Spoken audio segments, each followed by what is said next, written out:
Good Monday morning, everybody. I am Angie Callen, your host of No More Mondays podcast, the show where we believe you can have a thriving career or business and an amazing life on your terms. This episode is brought to you by The Modern Coach, my platform for helping coaches grow those thriving businesses. And if there's one thing that we've learned in almost 200 episodes of No More Mondays, it's how important core values are to finding real success in fulfillment in life and work. So if you are ready to lean into that, head on over to themoderncoach.co/core values to explore yours and start building a business and life that actually fits you.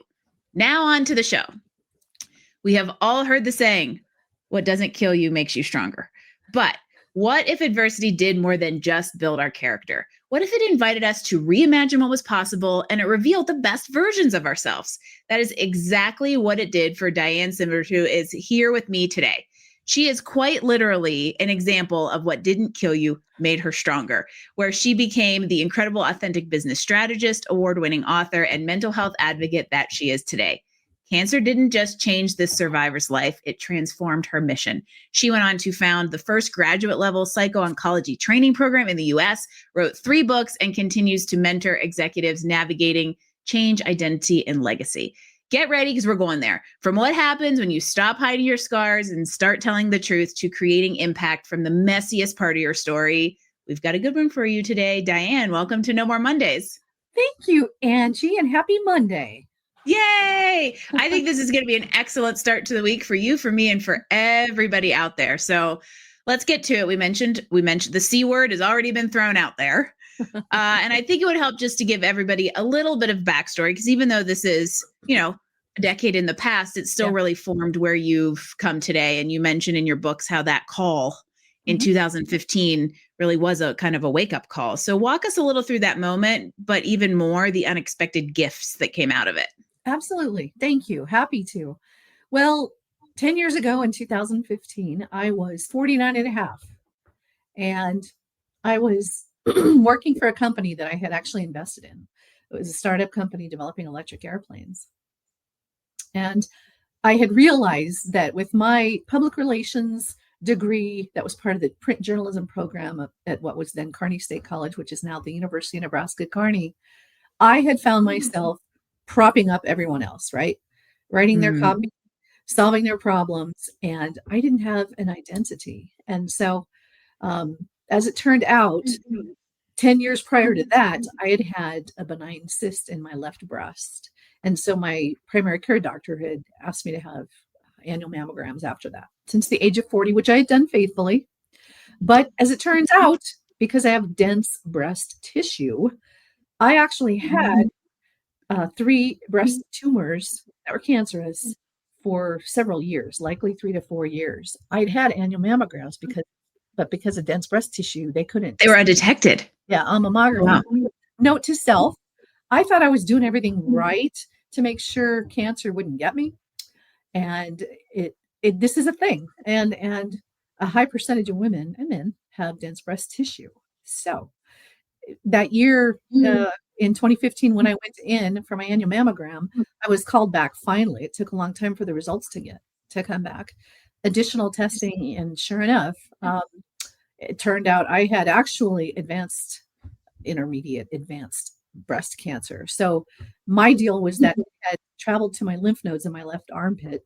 I ended up having 3 tumors on my left breast, and it was just on the edge, getting ready to metastasize throughout my whole body. And in fact, when I had my lymph nodes in my left biopsy, they only biopsied one for fear of potentially spreading that cancer and unleashing it. So all of a sudden I go from, oh, who am I? I'm about to turn 50. I sure hope life gets better, to full on, we don't really know what to do with you, let alone stage you, because you don't fit the parameters, because my 3 breast tumors were very small, 2 centimeters. So they staged me as 3C, which is right before your stage 4, where it has metastasis throughout your whole body. So I got the nuclear bomb treatment. And so that ended up, I was just high anxiety. I was scared. No history of cancer in my family, of course, which is also not uncommon. And I just decided very early on, because of my PR degree, being a crisis management person, that's just what I'd done, propping everybody else up, that I was gonna channel this experience into a life-changing, transformational something, right? And so I realized very early there was a lack of in the whole, because they wanna pump you full of drugs, of course. I mean, the oncologist, your breast surgeon wants to get the cancer out of you and deal with the cancer, but what does it do? What does the trauma do to your mental state? And I watched, and I was fascinated by the fact that I was my anxiety levels were creeping higher and higher. No one seemed to understand, and anyone I talked to who was a survivor, all they wanted to talk about was their experience. There wasn't a lot of Mm. empathy or sympathy. So this all ended up culminating in a not a showdown, but a confrontation with my medical oncologist. I had 16 chemo and lost my hair. That was my choice. We can get into that if you want. Um, and I asked her if she could refer me to a specialist, some kind of a coach or a specialist that could help a type A businesswoman like me understand what it's like to want to believe she's in control, but know that she's not in control, that cancer was in control. And she said two things. And she said, Diane, I know these types of specialists exist. I just don't know of any personally. But if you do find one, health insurance likely isn't going to cover your mental health business. I just was flabbergasted, stunned. And then she said, be sure to check out our breast cancer support group there. I was treated at a community hospital. And I actually said to her, you know, going and making a quilt block at a breast cancer support group is not going to help me feel better. I mean, it was horrible, but that's blah. I mean, there's no filters when you're going through this. And so Especially then, if you're already unfiltered. But this is the person who has always been propping people up now I needs know, some propping. And what were those like yeah, there, and there's no resources for it. exactly. And I was so sick and tired of feeling sick and tired all the time. I was worried I'd never feel good again. I was slogging through chemo, doing the best I could. But the other thing too, that's a bit of I'll just say a mind bender, was how many of the other breast cancer patients receiving chemo they knew so much more about cancer than I did. They were reading Mm. up on it, and it became, I called it Thunderdome in my first book, just how, and it was an open infusion room, which would not have been my first choice, but that's what we had. And it was just the bantering and kind of the negative toxicity, just banter going back and forth. I And imagine everybody's kind of like it is probably the physical manifestation of the saying misery loves company, right? So yeah, they're all sitting oh yeah, there right. miserable But it was it together. was it was it was a duel of who was doing cancer better, and I thought it was so unhealthy. And so anyway, I ended up meeting with some contacts that I had here at the University of Denver within their Graduate School of Professional Psychology, and these are clinical psychologists. And they taught me about this field called behavioral health, which 10 years ago was not a big part of conversation as it Mhm. is now. A lot has changed, The thank last goodness. 5 years, it's become much more mainstream and available and Yep. accessible. COVID was a big part of that for sure. Yep. And anyway, I ended up realizing that it was a what I call a workforce development problem, it was a training deficiency. And so I seed funded and founded at that school a specialty that at the time was a 4-course specialty called the Center for Oncology Psychology Excellence, or COPE.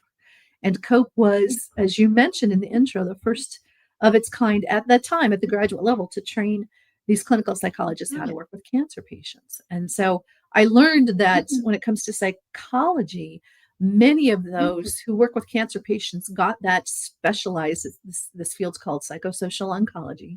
They got that training at the postdoc level after they had completed their degrees and were practicing. So I said, well, okay, you can be assured I will bring attention to this because that's what I do. But if we don't have people trained at whatever levels of therapy to help address just the trauma that comes Yeah. from experiencing cancer, I'm pretty stupid if I just do nothing but complain about it. So that's why I, again, looked at the whole problem and I realized, okay, well, let's focus on the education and training. And then doing this, I think that will naturally by evolution, bring more attention to the fact that, and as it turns out, a lot of care centers do offer individualized or group therapy.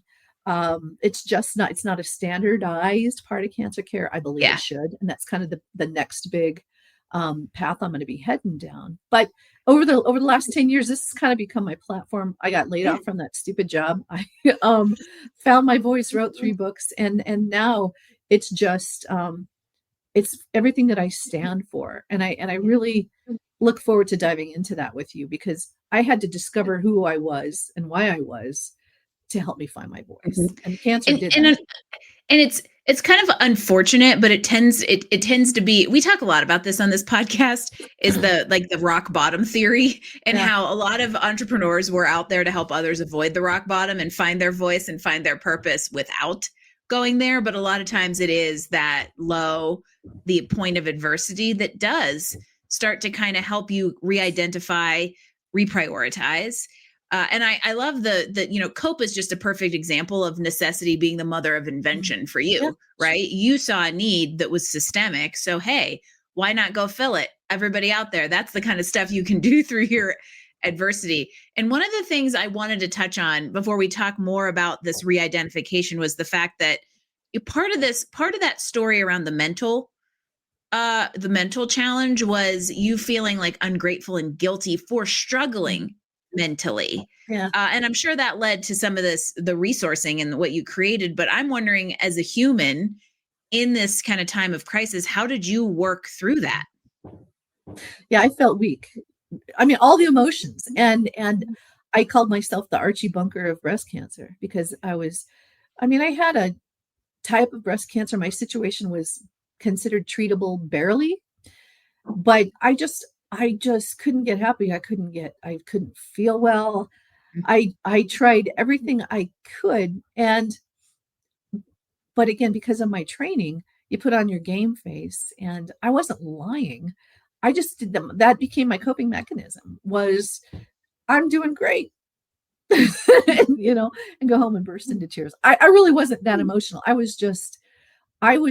couldn't eat, sleep, or eat or drink. I wasn't drinking, but medicate my way out of this. And Yeah. there was just no relief. And that made me panic, because I was afraid I would never feel good ever again. Oh, and that's scary for somebody. Diane and I have talked before, so we know we're cut from a similar type A authentic cloth. Yeah. That's really hard for somebody who has previously identified themselves through that propping everybody else through that, leadership lens. And now all of a sudden you're like, man, how do I get myself out of this? And it's startling, because I didn't have the answers, but I assume people had this expectation that you hear the cancer word. And for some people, just because, and again, over the last 10 years, cancer becoming more manageable is a thing now. And what that means is, in some cases, if you catch it early enough, like thank God they did for me, there is a plan, especially if you have a more common type of cancer. But I not a lot of people understood. And in fact, a lot of people either had me one foot in the grave, or they just didn't really want to hear about my cancer. Okay, you're bald. What more is there to say? And I was trying to work. But I just didn't want anybody's pity. I just wanted to be left alone. But the part that really started to get to me, which was part of my anxiety and paranoia, was I chose to wear a bandana. Some women wear nothing on their head. I just needed to wear something on my head because I scared myself. But I always put on makeup and tried to look normal. But it was when I would go to the grocery store, and I insisted on continuing to shop for groceries and do all that stuff because I wanted to feel human, right? And but it was the stares. It was the way people just stare at you. And then I would make stuff up because my paranoia started to get the best of me. Like, they were thinking, is she going to live or die? Am I looking at a future dead person? And and I just was really doing a mind mess with myself, and I couldn't get out of it. I couldn't. And that's why. So so let's talk about that, like the transition and the other side. How did you kind of take those emotional scars, and they were emotional scars developing in real time? Yeah. How did you take that and really start to change your perspective and transition into this idea of that adversity can become an impact driver? Gosh, I'm so grateful you asked me that. It was cope. It was asking the questions. It was meeting the psychologist. And it was realizing that this is not, this is something I can do. I need to do something. I need to give back. I need to, and this is uh, an often heard response from those that are going through active cancer treatment. They just want to do something to help others be less afraid than I was. But for me, it was even more than that. It was, I have the contacts, the ability, the, I guess, resources. But it was more than just let's offer a couple classes. It was, this is going to become my identity. Yeah. I'm the problem solver. I am the one that doesn't just start things and expects other people to make it sustainable. I'm the one that continues to drive and to push people and to say, this is important. This is what I do. And this is why it helps. So it was purpose. It was a solution. And it was to a huge deficiency that a lot of medical personnel that I talked to said, yeah, this is just, there's no place for it in cancer care, standard part of cancer care. One of the things was it took a while to figure out the billing challenges. I mean, when I started this, there was practitioners I would talk to that would say, well, we just don't have a bill code for that. Well, make one out, Okay. Let's get that. And what's the next number in the sequence, people? It really was. And then you realize just how sheltered and limited in the thinking some of the parts of the process are. And that's started to work itself out. And then now 10 years later, and I take no credit for this, but I am amazed at the number of either private or independent, therapists that have their own, some of them just focus on cancer care. And it's not associated to a care or affiliated with a care center. It might be, but not. But there's a lot of different ways that the holes are getting filled. Yeah. I am now on a mission to go back and to revisit that. And it's a policy thing to say, just like, I don't know, here's a bad example, but when it comes to surgery, I did not have mastectomy. It was an option. I had lumpectomy, but my tumors were very small. So I chose to go that route. But there's just kind of standard stuff that, okay, well, if you have a breast cancer diagnosis, insurance will pay for this, this, this, and this. I'm on a roll to make sure that 5 or 10 or whatever sessions of mental health therapy are going to be covered. It's standard. Love it. It's an audacious goal, but I finally found some people that are interested in the research, the piloting, everything that you have to do to prove that, yeah, this should be a standard part. So not to diminish the fact that that is a huge impact on people who are going through something very similar to you, but I almost want to zoom out and think about how this then applies to life. Okay. Right. So whatever your flavor of adversity has been, whether it is health, whether it is career related, firing or something like that, we learn things through these experiences. And in your case, you mentioned how it kind of helped you let go of one identity in favor of finding a new one. And I want to hear a little bit more about what that new identity has been, not so much in this mission related to cancer, but just as Diane, this woman on earth. Thank you. Oh, Diane, the doormat, slowly exited the building. And it took a number of years, well after I completed treatment, which was one of the hugest, largest, most significant accomplishments of my life. But I somewhat went back to my old life as this, oh, wasn't that cute? Look at what she did. Okay, I need you to solve this problem that I just created. And it's your job to solve the problem, not to try to get me to not make these dumb problems appear. Anyway, I reached a point where I was just sick and tired of just being there for everybody else, not to get stomped on like a doormat, but just, she'll fix this. She'll fix this. Just I love that you referred to it as your before version as Diane the doormat. I mean, and it's a good visual. And it really was when I got laid off from this job, when I had been so involved and I'd given so much to this company, and I realized they don't owe me anything. It's a business, whatever. But I did the same thing. I suffered a lot. It was a year and a half of everything that's horrible about a layoff. And it only took me that long because I had 14 years to wallow in of time that I had worked there to wallow in self-pity. I just really kind of felt sorry for myself. And then I just decided, how blessed am I? And I can choose to continue to feel sorry for myself, or I am going to, Mhm. I wouldn't say let it go because I hold these people accountable. They have an obligation to me that they have not fulfilled. And that's all I can say. And by God, I am like gum on their shoe. I'm not a jerk, but when They it know comes to they will always remember you exist.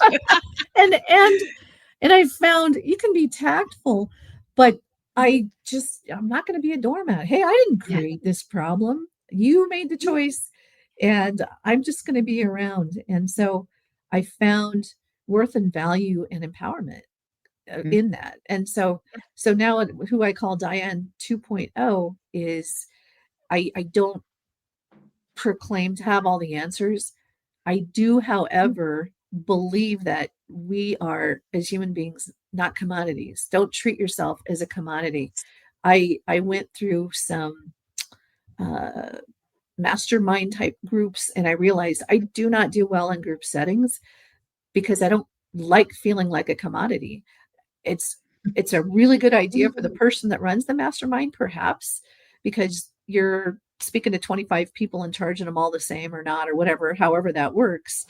But I'm not being made to feel special. I have unique traumas, backgrounds, and I my heart goes out. But I've done that my whole career. I don't want to do that anymore. I want some individualized, tailored support and Yeah. attention. So that's my other, I went through that. I just had to learn a whole lot, and, I believe that I have, and now but I don't sit here and proclaim to have all the answers. I love to help others find the answers with them in themselves, and you do that first and foremost by I don't wish this on everybody, but for me, it was a trauma. I really did so Mhm. much. It was the first time I spent that much time on myself in introspection, thinking about my childhood, my youth, Yep. learning things about how I and why I developed the way that I did, why I think the way I did. Took a couple of those personality assessment um, tests. 30 years, we used to do them all the time in the 90s, and then it became like it wasn't a thing. And I took them again. I'm a whole different person, right?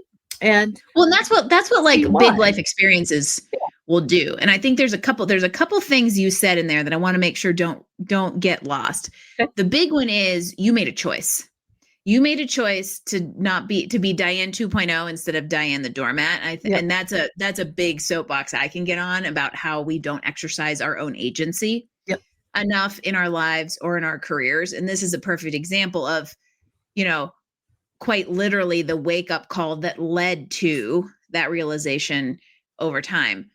Uh, but I also think in the maybe aspirational effort to keep people from that from the rock bottom, Yeah. you don't necessarily need the big C call in order to go through and kind of exercise that choice. And so, in your mission to kind of inspire people, I'm wondering what advice do you have for somebody out there who is kind of maybe stuck in the before version of themselves? Um, yeah, thank you for clarifying that. And I really don't wish cancer on anybody.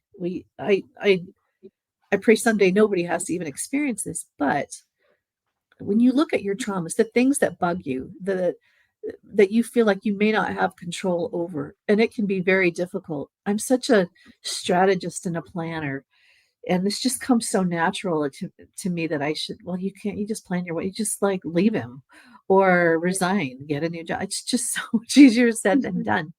What I found helped me most was that I really did think this through. I did recognize and realize that, first of all, psychosocial oncology, the intersection of mental health and cancer, as I call it, is something that's very different. It's very new. Not a lot of people are doing it. Not a lot of people know about it, but it touches pretty much everyone because cancer is so prevalent. And so that was one thing that I'm like, from my business background, I knew, okay, this is relatable. Everybody has a cancer story, whether it's their own or someone they loved or a friend or whatever, whatever. There's so much of it, which is awful. But that I'm like, well, this could work. This could be okay. And that led to, but I'm going to do this differently. I'm not going to start a nonprofit. Um, this is going to be something that's develop, paid for, strategize, and it's going to lead to something that can continue to snowball, that can continue to grow. And I just was able to see that. And I think, and this is, I don't mean to sound critical, but oftentimes I've seen wonderful people start a nonprofit and then go search for money after they've spent all of their depleted their own savings to get it going, and then hoping, and that's not what we're taught in business, right? You have to figure out your funding, develop a pilot to see if this is going to fly or people are going to be interested. And everything that I do in life pretty much follows that kind of business training of, does this make sense? Will anybody care?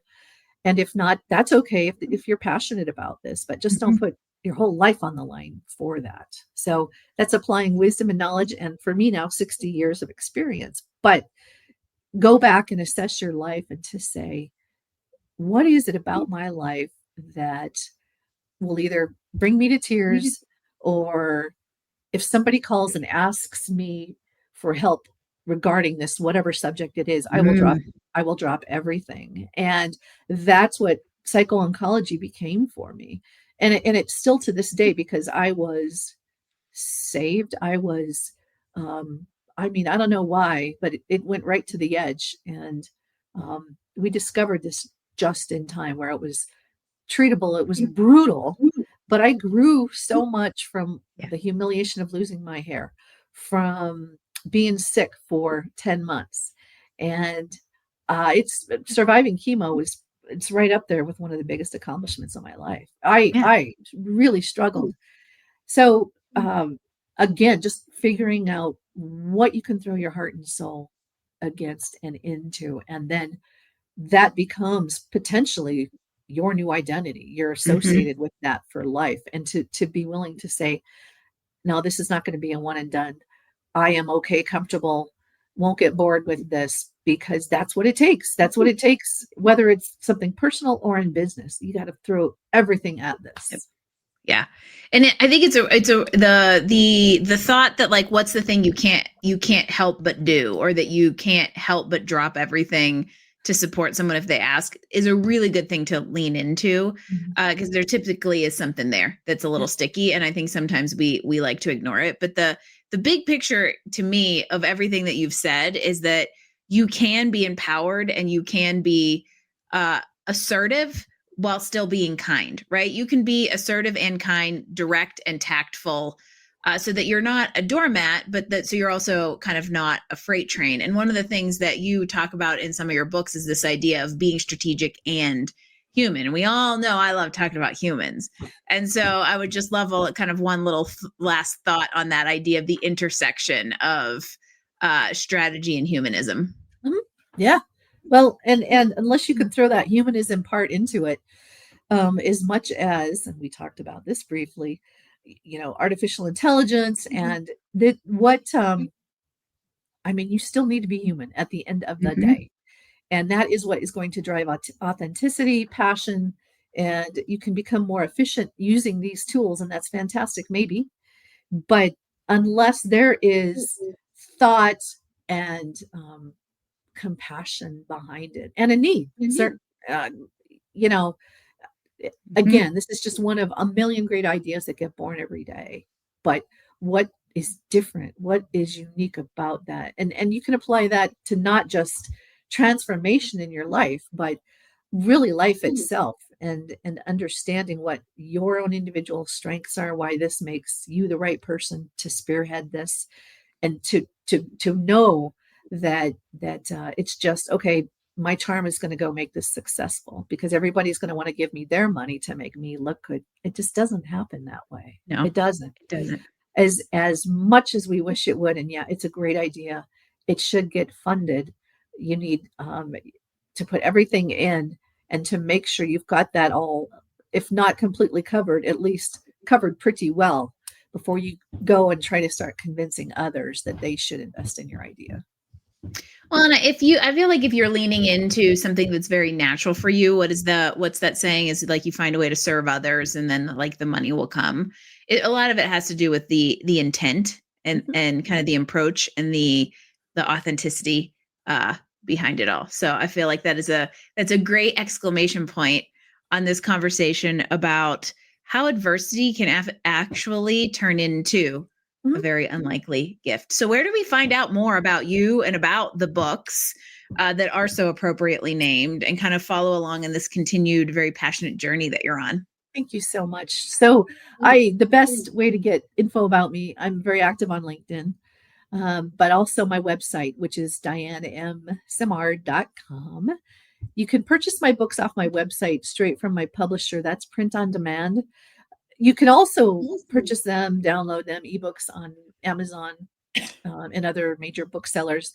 I'm not one of Amazon's top sellers. I don't push Amazon. They were not my publisher. So God only knows when you'll get the book if you order from Amazon. So you'll likely need to be patient. That's just how things go when you're not one of their preferred sellers. But my publisher is print on demand. They just hit a button and it magically, a book appears. So that's pretty cool. And I do, as you mentioned before, work with senior executives on everything. I'm a huge believer in legacy planning. And that doesn't mean so that you retire high and mighty on your throne. No, that's purpose. That's all about what do you stand for? And when you retire and no longer get the camera light shining on you, are you still going to be a great leader? And that's a decision, that's a choice. So if you want to continue to do that, because you have power and influence, you have a lot of contacts, likely, what's the plan for that? And to strategize that. And it could be everything from launching another idea to getting into politics or starting a nonprofit, writing a memoir, whatever that is, but to have a plan, because I've witnessed so many CEOs and senior leaders of businesses that even if they made a ton of money, didn't have a plan for what comes next. And maybe they're not done yet. And so that's of extreme interest to me. And then the strategy, I have a lot of advocacy work that I do. And then, of course, there's more books to come because I have shifted from just writing about adversity and overcoming cancer to let's pull that aperture back a little bit wider and talk about some of what I experienced in my 30 years in the corporate world. Yes. The dysfunction, the funny, the lessons I learned. And this is not to make fun of people or throw anybody under the bus. It's just, this has all impacted who I have become. So let's go and explore that. And there's a lot of comedy in that, dramedy too. So yeah, I can only imagine PR in the corporate world is, that's a hit dramedy right there. Yeah, exactly. I love the idea that planning with the end in mind. And I think that's something that we should all be doing in business, all be doing as leaders. And we should all be thinking about whether or not a life-threatening diagnosis ever, crosses our plate or not. And so I think that's a really interesting message to bring to people that, you can have an unlikely gift of adversity. And that might just be one part of a bigger story of who you've become today. Yeah. That's so, and again, it may take a long time, not just even as it's happening. It may be something that you process much later and say, wow, look at where I was then, look at where I am now, what I've done, what have I learned? And so it doesn't happen. It doesn't have to happen right away. It did for me, but I've continued to grow on that. And it's opened so many doors. And so this thought of being not just a problem solver or someone that props other people up, but just to be able to have that vision to see, well, this could be for Diane 2.0, this could be a whole new path in life. And that's how it's evolved for me. And as an independent author, I don't do what I do to sell books. I mean, I don't do what I do to make money. I'm not going to make money off of people with cancer. That's not what this is about. And in fact, it was when I shifted my thinking to say, let me spend some time on our personal finances and see, do I really need to work? Well, as it turns out, in my case, it's a unique situation. There's a lot to this story, but I always had a job. My husband has a job. He's retired military. And the harder we worked, we were just paying more to the government. And so that's my aha moment. And I wasn't even angry. It was just, I hadn't taken the time to really analyze and to say, gee, I wonder if by working less, I can actually have more impact. And it became more about the impact rewards and the whole money stuff somehow and I did plan and save. I've done that my whole life, but that's why I did that. Right. And so now I can engage with passion projects. I've said no a lot, just projects that, I just, I really like what you're doing, but I'm not going to just sit there and raise money for you. And I Yeah. wish you all the best. But I have this, I've found this group of people that really seem to uh, be impacted and inspired by looking at some of these traumas and seeing whether they can glean from that. Maybe they're ready to heal more and process that more. And that's where the therapists come in, because I can tell you, if I hadn't dealt with my cancer related trauma the way that I did through journaling, I never met with a therapist, but I journaled and wrote books and I relived it a million times in my mind. And now it's just a traumatic event in my life, like a divorce, like the loss of a loved Yeah. one. And I don't say that glibly, because there's pain and emotions, and that's part of the process. And it sucks at times, but it's just adversity. It doesn't scare me. I don't sit there and pray and hope that an adversity doesn't happen to me. But you also become don't live in fear of it. Exactly, because I've Yeah. become wiser about how to address it. Yeah. Right. And again, I don't wish this on anybody, but it really is how you approach it. Yeah. And I think the summary of what you said is that I think it's really important that you didn't the identity the doormat Diane was not your identity, but Diane 2.0 is not necessarily, even though this has been a big part of our conversation, identified by cancer survivor. The experience informed who you've become through it. And that's where adversity may not feel like a gift in the moment. But over time and with hindsight, which we all know that saying, it can really bring this purpose and a newfound sense of identity into focus. Absolutely. So well stated. And there are plenty of wonderful people who identify for a long time, perhaps the rest of their lives, as a cancer survivor. That's fantastic. Whatever works for them. For me, it's become a bullet point. It certainly was who I was for the longest time. And one day I realized, nobody really cares about my cancer 5 years ago or whatever it was. And so I throttled back. I backed off on that messaging. And now it's interesting because, like you, I'll get up and speak and I will be trying to make a point, and then I'll say, 10 years ago when I was going through treatment and then the gasp, like, oh my gosh, you're a cancer survivor? You have hair. You're supposed to be bald and laid up in a hospital bed the rest of your life. And so there's this stigma that unless you can address that and to say, yeah, it's part of my past. It's part of what made me who I am. In my case, I learned so much about myself, and I hope I continue to have some impact and be an inspiration to others. But it's I'm so much more than that. And now I go back and I say those differentiators, what sets me apart. And you may be there's a lot of cancer survivors out there, thank goodness. But it's those differentiators, what makes you so unique, those stories, those things that you've accomplished that maybe you don't think is a big deal, but people will go, how did you do that? And they'll glom onto that. That's where I think you need to focus on if you're looking at transformation. What makes you unique? And I have no doubt, Diane, that you are going to continue to impact people and inspire them into these transformations. So I think we have just as much more to come from you as you already have given. And I appreciate you giving to my audience today and to just telling your story and proving to people that bad things happen. And not only can we survive them, but we can do great work coming out of it. And that these things don't have to define us, but they can help us see a new way to live and lead in our own way. So I appreciate your time today. Thank you so much for being part of No More Mondays. My pleasure. Thank you so much.